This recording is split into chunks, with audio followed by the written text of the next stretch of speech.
Καλησπέρα. Καλησπέρα σε όλες, καλησπέρα σε όλους, καλησπέρα σε όλα. Η μεγάλη ώρα έφτασε.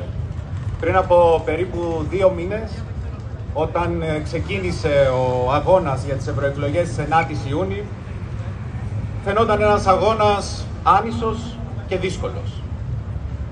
Αλλά ήταν απαραίτητος και απόλυτα δίκαιος. Παρά τις αντιξοότητες, παρά την έλλειψη χρηματοδότησης και την εν μέρει φήμωση από τα μέσα μαζικής εξαπάτησης, δώσαμε όλοι, όλες και όλα έναν τίμιο αγώνα, με συντροφικότητα για το κοινό μας στόχο. Η απεσιοδοξία έδωσε τη θέση της στην ελπίδα. Το έλλειμμα εμπιστοσύνης έδωσε τη θέση του στον κοινό ανιδιοτελή αγώνα. Η κοινή συνισταμένη από τα λόγια όλων αυτών των ανθρώπων που συνάντησα στην περιοδία μου σε όλη σχεδόν την Ελλάδα, έτσι όπως τη μετέφρασα, ήταν, είναι και θα παραμείνει η ενότητα των υγιών δυνάμεων της αριστεράς. Και η ενωτική μας πρωτοβουλία Μέρα 25, ανατρεπτική οικολογική αριστερά, είναι αυτή τη στιγμή η μόνη δύναμη που το κάνει πράξη. Άλλωστε η εποχή που ζούμε δεν χωράει ούτε μισόλογα, ούτε υποκρισία.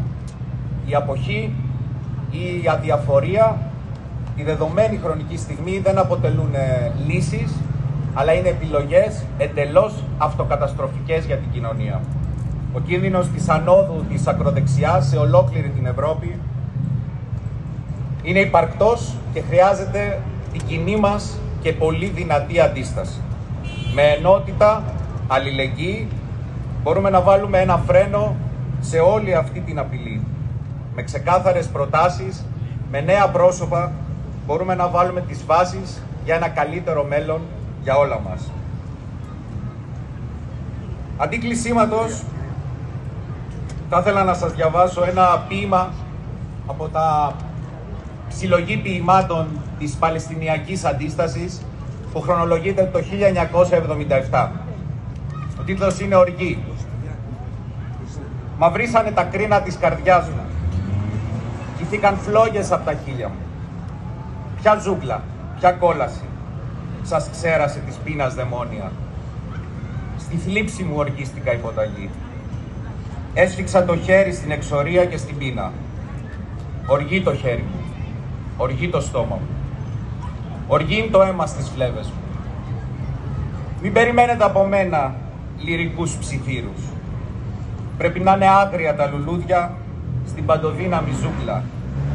Αφήστε με να μιλήσω, να ανακουφιστεί η αγιάτρευτη πληγή μου. Να το μαρτύριό μου, ένα τυφλό χτύπημα στην άμμο κι άλλο ένα στα σύννεφα. Είναι αρκετή η οργή μου για την ώρα, αλλά αύριο ξημερώνει η Επανάσταση. Θα νικήσουμε και αν δεν νικήσουμε, το ξέρετε, θα πολεμάμε πάντα με την νίκη.